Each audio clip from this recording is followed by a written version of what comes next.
and welcome back to my channel. And today I want to share with you and just really have a chit chat with you about my health and wellness journey, and as requested, a little bit more about my story as a dancer and what that looked like. So if you're interested in watching that and learning all about my journey, please keep watching. And if you're new to my channel, hello, I'm Tracy. I put out brand new fitness, wellness, and lifestyle videos every single week. So it would mean the world to me if you would subscribe to my channel. And for everyone, there's a little bell icon right next to that subscribe button. Make sure to click on that so you know every single time I have a brand new video go live. So let's get started in this health and wellness journey. So it really does start with my dancing. I started ballet when I was in, I think, first grade, and it was because my best friend at the time took ballet, and she was my best friend and I loved her, so I was like, I want to take ballet because Amy takes ballet.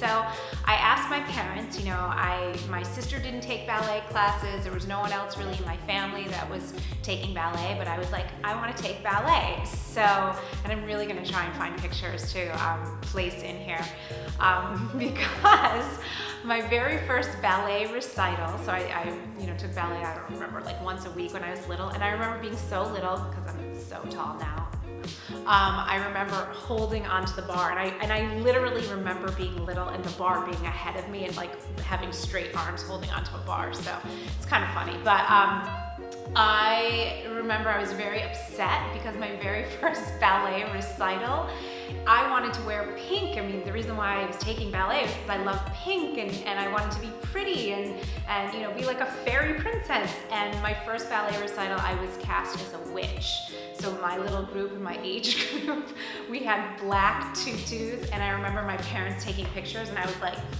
in my front yard, like with my costume on and my big, black witch hat, and I was just pissed, and I was probably like 5 or 6 years old, so it's pretty funny. Took ballet all throughout, had yearly ballet recitals, all of that, and then from about 11, 12 years old, that's when I started getting more serious about ballet. I started taking it more. I started doing summer programs, so it became really a stronger part of my life. And that was also kind of in the time when I started noticing the other ballet dancers in the company, because there would be adults, and you'd always look up to these other women that were a little bit older than you that were in the company, and I started noticing their bodies, and I started noticing how tiny they were, because it's the ballet world. And I always had these big muscular legs that I have, and I was I was small, but I definitely had these big legs that I called watermelon thighs. So that was around the time that I started having some body dysmorphia and starting to think that there was something wrong with my body. So I always was very influenced by the media. I remember there were commercials for like diet programs and diet pills and things like that, because this was the 80s. And I was influenced by that, and so I would create little health plans for the girls in my neighborhood. I mean, you see what I'm doing for a living. It's basically what I've always wanted to do, and give them little makeovers. But I was definitely influenced by that sort of diet mentality. I was, 10 years old, so what did I know at that point? And I wasn't telling them, it was like we were pretending. It was like play acting. All that to say. But around that 11, 12-year-old, that's when I started, really thinking that my body was wrong. So I started going down the dieting route. At that point, I would just do whatever I could to lose weight. So, if they told me to only eat 5, different kinds of food during the day, that's what I would do. This went on, and I would get limited results. I'd maybe lose a few pounds, or I could see the difference, and then I would, get hungry, and I would want to eat more, so then I would like binge eat and eat everything that I could, especially candy. Candy was definitely my drug of choice. I would go to the library and check out nutrition books. So it was like this kind of, I was towing the line because I was really interested in health and wellness and nutrition. There was always this calling for me to want to better myself and to live my best life and to really learn as much as I could from a very, very young age. And at the same time, at that point in my life, it was really fueled by because you're not good enough, because your body's not good enough. So I hope that you can understand sort of the feeling here. So I would go to the library, I would check out health and nutrition books, diet books, anything I could. I started working out in the morning before going to school. So like I'm a kid, like in 6th grade, and I'm setting my alarm for 5:30 in the morning. My parents are still sleeping and they're coming and seeing me doing like aerobics, or whatever. And there were like workout programs. So I always had this passion, but the fuel underneath it was because I was always comparing myself to others as well. So it was like this weird energy that I was in. So that went on for a while, and then by the time I got into high school, that's when the dieting really started getting intense. In the dancing part of the journey, in high school, I started getting really more serious, and so around 8th grade actually, I started doing like summer ballet performances with the adult company. They would always have like some children in their performances, and I was doing that. And then from the time I was a freshman, when it was Nutcracker season, which if you know ballet at all, the Nutcracker is like the big yearly event, and you can see a Nutcracker in basically any city in the world that you're in. So it was actually really cool. I was able to go on tour with the ballet company that I was training with. So it was really an amazing opportunity. So I did that in 9th grade, 10th grade, and 11th grade. I didn't do it my senior year. And what was really neat about that is, it gave me that experience of really being a professional at a really young age. So I was, on tour and, in the corps, so that just means like in the group pieces with adults that like this was their full-time job. It was pretty awesome. And it was also kind of cool because it allowed me to not go to school, during those months. So basically from like November, like the last like 2 months of the beginning part of the year, I was basically gone. I was just on tour. And so my assignments were given to me, and obviously I had permission. Here's the other really neat thing. Sorry, kids, if you're watching this.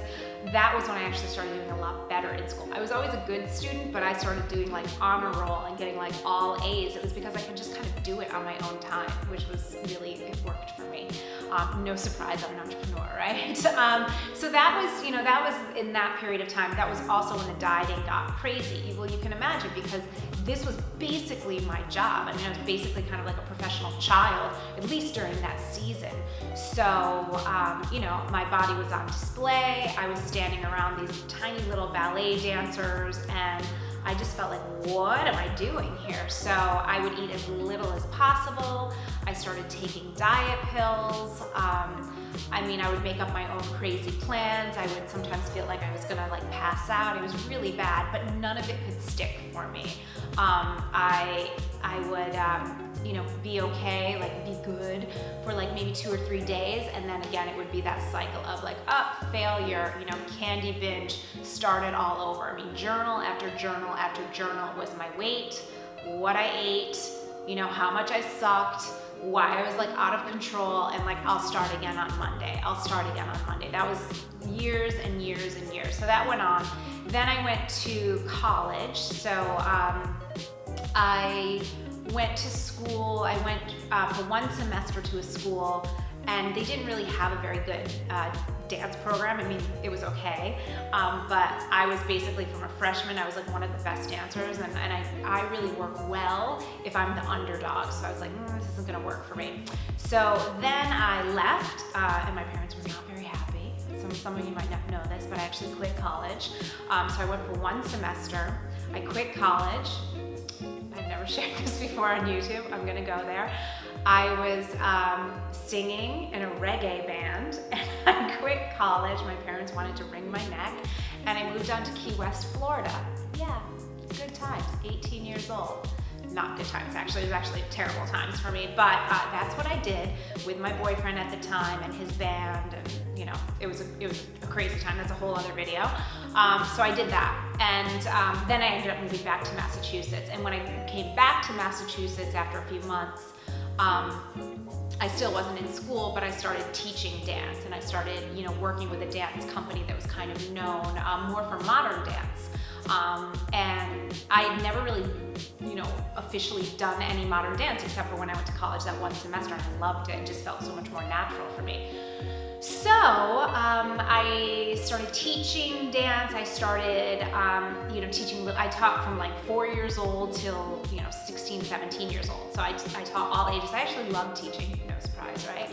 And then I knew I wanted to go back to school. So the woman I was working for at the time, she was kind of like a mentor at the time, she helped prepare me like with a solo to go to my university. So I went to SUNY Purchase, the conservatory at the State University of New York in Purchase, and they have a great, great dance program.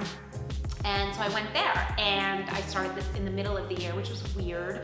And the dancers were really good, and I felt really not good. And again, it brought up a lot of this body stuff because I felt so unsure of what I was doing, and I was in this new place, and I started in the middle of the year. So I started restricting my food more and more. And again, that cycle of, dieting, binge eating went on. And it was probably the worst ever my freshman year when I was at Purchase because, things felt really, really out of control. I was in a terrible relationship. It was not a good relationship. And so, and then on top of that, like new school, new people around me, felt a lot of pressure, didn't feel like I knew what the heck I was doing at all. So it got much, much worse for me. So much so that I was really not sure even if I had an eating disorder. So here's the other thing, this is important for you to hear. Did I have an eating disorder? I don't know. I mean, I definitely had disordered eating. I certainly was not anorexic, but I was, definitely restricting food a lot. I was not bulimic, but I definitely binge ate. So there was a lot of body dysmorphia going on. So, this is important to hear. But I never received treatment or anything. And I did go to a therapist once at school because I knew I was just out of control and I knew I needed some help. And she was like, you are basically like a failed bulimic. So 2 things happened in that conversation. Number 1, I knew she was not the therapist for me because I thought that choice of words was pretty poor. But I also just knew, okay, there's gotta be a better way. I went through college, back and forth, a lot of, self-hate with the body, just thinking this was normal. This was just the normal way that, I would be with my body. And I thought just when you're a woman, this is how you are, because that was so much around me. My friends were dancers. I had so many friends that were dancers and actors because I was going to like a creative school, and our looks and our body really meant everything. So I just thought that was normal. It's not normal. So then I graduated university, and my goal was to get into a dance company. So I auditioned for a company that I really wanted to work with. I always wanted to work with a very small company that I could really grow with. And I got down to like the final 4, and they were hiring 2 people, and I ended up not getting a job. And I was like, wah, wah. And then cut to like about 3 months later, they ended up hiring me. So I worked with this dance company. It was great. They were a modern dance company. They were amazing. I worked with them for, I think like about 5 years. And then, just kept on with the cycle of, dieting and self-hate. And all of that stopped when I was 29. And I went to Italy, and I just decided, you know what, no more. I really, really cannot do this dieting thing anymore. So I ran out of battery, but perfect timing. At 29, I went to Italy, and I hadn't been to Italy since I was a kid. And I was super, super excited. My friend, was like, oh, we're gonna go, we're gonna have such a great time. And my immediate thought was like, yeah, that's awesome. Oh my God, what am I gonna do? Because I was so afraid about the food, because I knew there was gonna be all the pasta and pizza and gelato and pastries and, cheese and meats and all of these things, right? That I definitely wanted to take advantage of, but I was like, how the heck can I do that? I don't want to go and not eat all of these amazing things, so I was really kind of like freaking out a little bit. So I did what I always did, which was I went on a crazy, crash diet before I went, which I obviously failed. I would like diet, fail, diet, fail. That was the cycle that I knew for years and years and years. And then I remember being on that flight to Italy, and I was like, no more. I am not going to do this anymore. I didn't know what that was going to look like. I didn't know what that was going to feel like, and I just didn't know. At that point, that was also around the time that I decided that I didn't think I wanted to be a dancer anymore. I think I actually, we have to rewind a little bit, but around 25, I started not knowing if I wanted to dance anymore because I just felt like no one really cared about it. So then I was already at that point, like kind of not really dancing as much. It wasn't really my focus. I was saying no to some things, and you know, it wasn't like my huge focus anymore. And I started teaching Pilates mat classes. So I was teaching Pilates already at this time. That's important to know. So, so on the flight to Italy, I was just journaling, and I was like, I don't know what this is gonna look like. I'm left-handed, but I can't do this anymore, and I just need to stop. So I completely stopped, and I just let myself enjoy the food. I ate fresh fruit. I ate the fresh vegetables, you know, and those were coming in from the farms each day. It was amazing. I, drank wine every night. I ate pasta sometimes 2 times a day. You know, I ate pizza. If I wanted a gelato, I would have gelato. You know, like I would eat, yogurt in the morning with fresh fruit, or maybe I would have a pastry, like a little cornetto.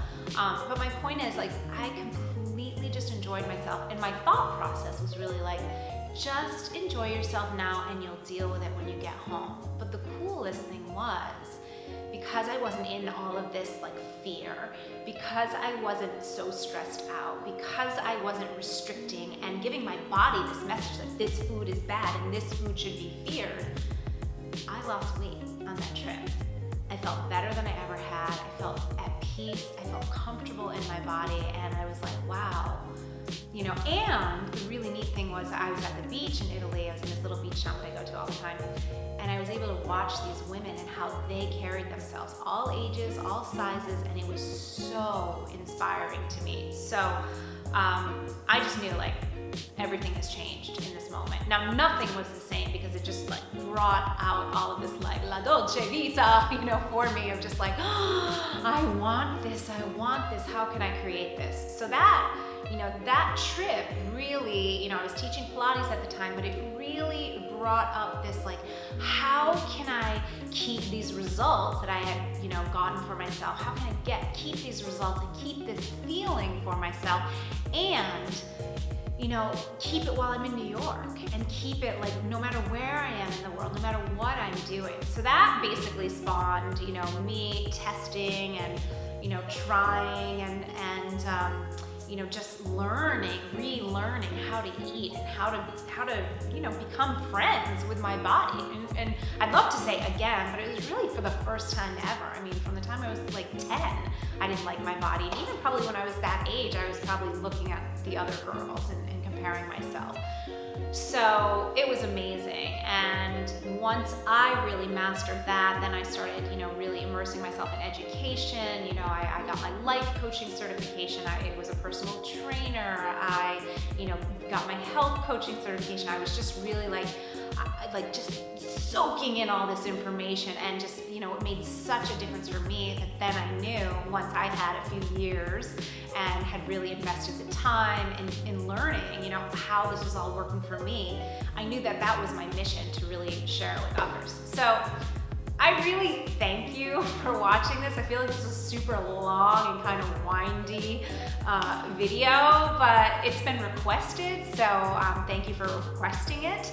And yeah, that's basically been my journey of dance, my journey with my body and really healing that, and then how I became a trainer and a health coach, and now, a lifestyle and wellness coach. So, I really thank you, for being here, because if it wasn't for you, I wouldn't know what to do.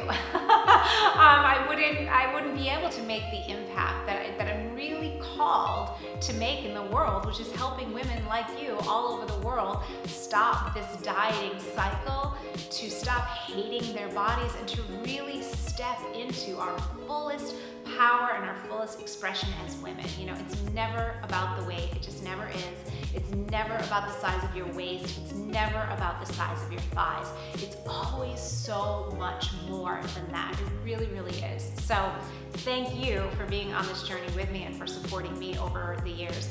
And thank you for requesting this video. I really do appreciate it. So I hope it was informative and helpful for you, or at least interesting.